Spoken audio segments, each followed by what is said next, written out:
Hello पढ़ाई करने वाले मित्रों। Learning platform visual art and GK tutorial पर आपका स्वागत है। दोस्तों, सौंदर्य और कला पर जो प्रश्नोत्तर की सीरीज चल रही थी, ये है उसका 4th पार्ट।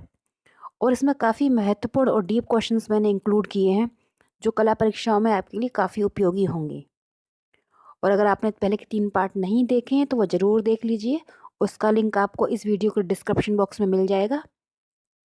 और साथ ही कहना चाहूँगी, आप मेरे चैनल की प्लेलिस्ट को ज़रूर सर्च करें। उसमें काफ़ी महत्वपूर्ण है वीडियो अलग अलग टॉपिक पर जो कला परीक्षाओं के लिए आपकी काफ़ी मदद करेंगे।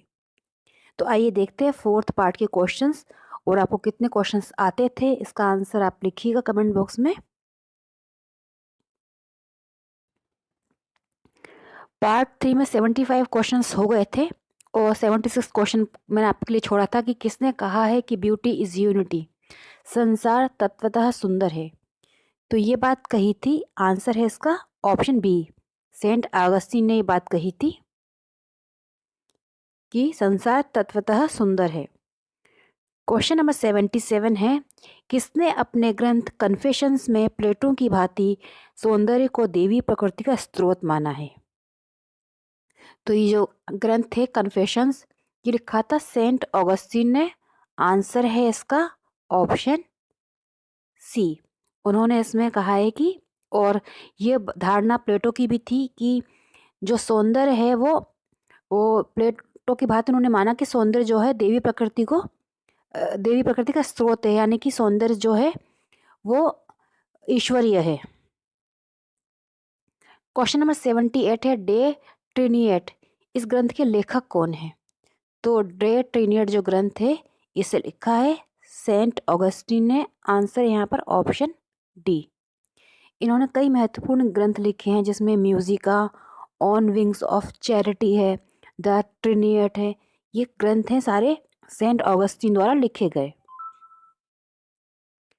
नेक्स्ट क्वेश्चन है 79 नंबर का, the book of human proportion के लेखक कौन है।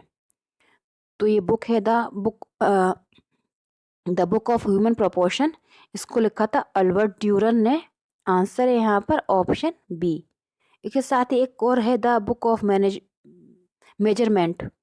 द बुक ऑफ मेजरमेंट और the book of human proportion, ये दोनों ही अल्बर्ट ड्यूरर ने लिखे हैं और काफ़ी बार एग्जाम में पूछे भी गए हैं। क्वेश्चन नंबर 80 है, क्रोचे कहाँ के सौंदर्य शास्त्री थे, मतलब क्रोचे का संबंध किस देश से था। तो क्रोचे जो थे वो थे इटली के। आंसर है यहाँ पर ऑप्शन डी, क्रोचे जो थे वो इटली के दार्शनिक या सौंदर्य शास्त्री थे। क्वेश्चन नंबर 81 है, दार्शनिक डेस्कार्टी का संबंध किस देश से था।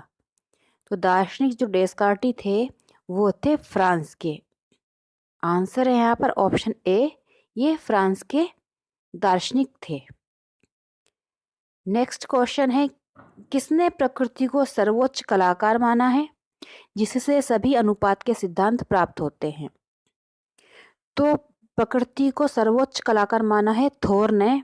आंसर है यहाँ पर ऑप्शन ए। उन्होंने कहा है कि प्रकृति जो है वो सर्वोच्च कलाकार है जिससे सभी अनुपात के सिद्धांत प्राप्त होते हैं, और कला जो है वो प्रकृति की मानवीय अभिव्यंजना है। और थोर जो थे वो फ्रांसीसी दार्शनिक थे, याद रखिए फ्रांस के थे। नेक्स्ट क्वेश्चन है 83 नंबर, किसने ऑर्डर, प्रपोर्शन और हार्मोनी को सौंदर्य की चारित्रिक विशेषताएं बताया है। तो ये कहा है चार्ल्स ब्लेक ने। आंसर है यहाँ पर ऑप्शन बी, ये भी फ्रांस के दर्शन शास्त्री थे चार्ल्स ब्लेक। उन्होंने ऑर्डर, प्रपोर्शन और हार्मोनी को सौंदर्य की चारित्रिक विशेषता बताया है, और सौंदर्य का अस्तित्व मानव मस्तिष्क में होता है, ऐसा उनका मत था। क्वेश्चन नंबर 84 है, किसके अनुसार सच्ची कला अनुकरण नहीं करती, वह अतीत परंपराओं की अनुगामिनी नहीं होती और ना ही प्रकृति की यथार्थ अनुकृति होती है। ये बातें कही थी यूजिन वेरोन ने। आंसर है यहाँ पर ऑप्शन डी। और उनका मानना था कि कला का लक्ष्य सौंदर्य को मूर्त रूप देना होता है, प्रकृति की नकल करना नहीं होता, क्योंकि उस दृष्टि से फोटोग्राफी की सबसे अच्छी कला कह सकते हैं। मतलब फोटोग्राफी अगर नकल वाली बात कही जाएगी तो फोटोग्राफी सबसे अच्छी कला हो जाएगी, और फोटोग्राफी अगर उस तरह से मानी जाए तो वो नकल करती है प्रकृति की। लेकिन जो दूसरी कलाएं होती हैं वो जो होती हैं वो प्रकृति की नकल नहीं करती। और यूजिन वेरोन जो थे वो फ्रांस के थे। नेक्स्ट क्वेश्चन है 85 नंबर, कास्टर किस देश के थे? कास्टर जो थे वो 19वीं शताब्दी के लेखक थे और इनका संबंध था बेल्जियम से। और उन्होंने अपनी पुस्तक में लिखा है, उन्होंने लिखा है कि सौंदर्य विज्ञान को कला इतिहास से कभी मिश्रित नहीं करना चाहिए। आंसर है यहाँ पर बेल्जियम। और इनका मानना था कि सौंदर्य विज्ञान को कला इतिहास से कभी मिश्रित नहीं करना चाहिए, और ये 19वीं शताब्दी के लेखक थे बेल्जियम के। क्वेश्चन नंबर 86 है, किसने कहा कि कला जगत सौंदर्य तक सीमित नहीं है? कला प्रकृति की अनुकृति करने के लिए नहीं बल्कि मानव हित संरक्षण के लिए है। तो ये बात जो कही थी वो कही थी मेजकोफ ने। आंसर है यहाँ पर ऑप्शन ए, और ये रूसी दार्शनिक थे। मेजकोफ रूसी सौंदर्य शास्त्री और दार्शनिक थे, और इनका मानना था कि कला जगत सौंदर्य तक सीमित नहीं है, कला प्रकृति की अनुकृति करने के लिए नहीं बल्कि मानव हित संरक्षण के लिए है। नेक्स्ट क्वेश्चन है 87 नंबर, कांट का समय काल क्या था? तो कांट जो थे वो, अभी मैंने आपको बताया, क्रिटिक ऑफ जजमेंट उन्होंने लिखी थी। ये भी कई बार पूछी गई है कि क्रिटिक ऑफ जजमेंट के लेखक कौन है, तो कांट है, और ये जर्मन थे, और इनका टाइम पीरियड था 1724 से 1804। आंसर है यहाँ पर ऑप्शन ए, 1724 से 1804 टाइम पीरियड था, और ये जर्मनी के थे। नेक्स्ट क्वेश्चन है 88, किसने कहा कि वह वस्तु जो हमें केवल आनंद प्रदान करती है उसे हमें सुंदर नहीं कहना चाहिए? मतलब सुंदरता सिर्फ आनंद में नहीं है, ये बात किसने कही है? ये बात कही है कांट ने। आंसर है यहाँ पर ऑप्शन डी। नेक्स्ट क्वेश्चन है 89 नंबर, किसने सौंदर्य को कामना रहित आनंद बताया है? तो सौंदर्य को कामना रहित आनंद जो बताया है वो बताया है कांट ने। आंसर है ऑप्शन ए। उन्होंने कहा है कि सौंदर्य का लक्ष्य केवल आनंद प्रदान करना नहीं है, और अगर कुछ चीजें ऐसी हैं तो उन्हें सुंदर नहीं कह सकते। क्वेश्चन नंबर 90 है, हेगल का समय काल क्या था? तो हेगल जो थे ये जर्मन थे, और उनका टाइम पीरियड था 1770 से 1831। आंसर है यहाँ पर ऑप्शन बी, 1770 से 1831, और ये जर्मनी के थे, जर्मन सौंदर्य शास्त्री और दार्शनिक थे। क्वेश्चन नंबर 91 है, बामगार्टन किस देश के दार्शनिक थे? तो बामगार्टन जो थे वो थे जर्मनी के। आंसर यहाँ पर ऑप्शन ए, बामगार्टन भी जर्मनी के दार्शनिक थे। फादर ऑफ एस्थेटिक्स कहा जाता है इन्हें। किसने सौंदर्य को इंद्रियजन्य अनुभूति के अतिरिक्त कुछ नहीं माना है? Question number 92।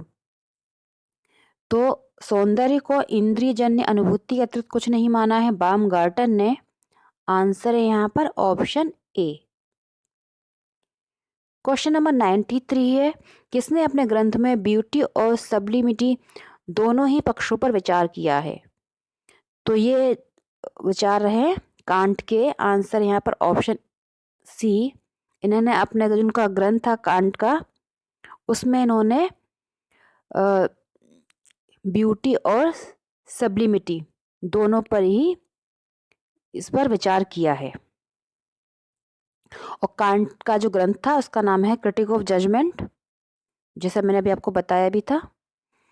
क्वेश्चन नंबर 94 है, किसके अनुसार इंद्रिय निम्न स्तर बौद्धिक शक्ति है? बुद्धि और तर्क उच्चतर है, क्योंकि सत्य और शिव की पहचान बुद्धि से होती है। तो ये बात कही थी बामगार्टन ने। आंसर है यहाँ पर ऑप्शन ए। ये जर्मनी के सौंदर्य शास्त्री और दार्शनिक थे। सौंदर्य शास्त्र का इनको पितामह कहा जाता है। और ये बातें कही थी इन्होंने कि जो इंद्रिय होती हैं, इंद्रिय शक्तियाँ या इंद्रिय निम्नतर बौद्धिक शक्ति है वो, और बुद्धि और तर्क उच्चतर है। क्योंकि सत्य और शिव की पहचान हमें अपनी बुद्धि से होती है। क्वेश्चन नंबर 95 है, हेगल का ग्रंथ एस्थेटिक्स कितने भागों में विभक्त है? बामगार्टन ने भी अपना ग्रंथ लिखा है एस्थेटिक्स, और हेगल ने भी लिखा है एस्थेटिक्स। तो हेगल का जो एस्थेटिक्स है ग्रंथ वो है 3 भागों में विभक्त। आंसर है यहाँ पर ऑप्शन बी, 3 भागों में विभक्त है। क्वेश्चन नंबर 96, किसने कहा कि मस्तिष्क प्रकृति से श्रेष्ठ है?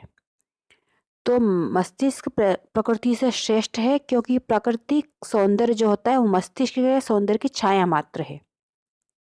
ये बात कही थी हेगल ने। आंसर है यहाँ पर ऑप्शन ए। ये जर्मन के सौंदर्य शास्त्री थे और 1770 में इनका जन्म हुआ था। क्वेश्चन नंबर 97 है, यूरोप का प्रथम सौंदर्य शास्त्री कौन था जिसने कला का वर्गीकरण किया था? तो यूरोप का प्रथम सौंदर्य शास्त्री जिसने कला का वर्गीकरण किया वो थे हेगल। आंसर है यहाँ पर ऑप्शन सी। इन्होंने सर्वप्रथम यूरोप में कला का वर्गीकरण किया था। क्वेश्चन नंबर 98 है, हेगल ने समस्त विश्व की कला को कितने भागों में विभक्त किया है? तो हेगल ने समस्त विश्व की कला को 3 भागों में बांटा है। पहली है प्रतीकात्मक यानी कि सिंबॉलिक, दूसरी शास्त्रीय यानी क्लासिकल, और तीसरी उन्होंने कही है स्वच्छंद यानी कि रोमांटिक। याद रखिए, प्रतीकात्मक, शास्त्रीय और स्वच्छंद, सिंबॉलिक, क्लासिकल और रोमांटिक, 3 भागों में हेगल ने विश्व की समस्त कलाओं को बांटा है। क्वेश्चन नंबर 99 है, शोपेनहावर किस देश के दार्शनिक थे? तो शोपेनहावर जो थे वो थे जर्मन। आंसर हो जाएगा यहाँ पर ऑप्शन बी, ये जर्मनी के दार्शनिक थे और इनका जो जन्म हुआ था वो हुआ था 1778 से 1862, इनका टाइम पीरियड था। 1788 में इनका बर्थ हुआ था जर्मनी में। क्वेश्चन नंबर 100 है, किसके अनुसार कला का धर्म मानव मस्तिष्क को सत्य की अनुभूति कराना होता है? तो कला का धर्म मानव मस्तिष्क को सत्य की अनुभूति कराना होता है, ये बात कही है शोपेनहावर ने। आंसर है यहाँ पर ऑप्शन ए। तो दोस्तों ये थे कुछ और महत्वपूर्ण प्रश्न सौंदर्य और कला से संबंधित आपकी कला परीक्षाओं के लिए। आपको ये सीरीज कैसी लग रही है आप कमेंट करके बताइएगा। पसंद आए तो लाइक जरूर करिएगा। गुड लक, जय हिंद।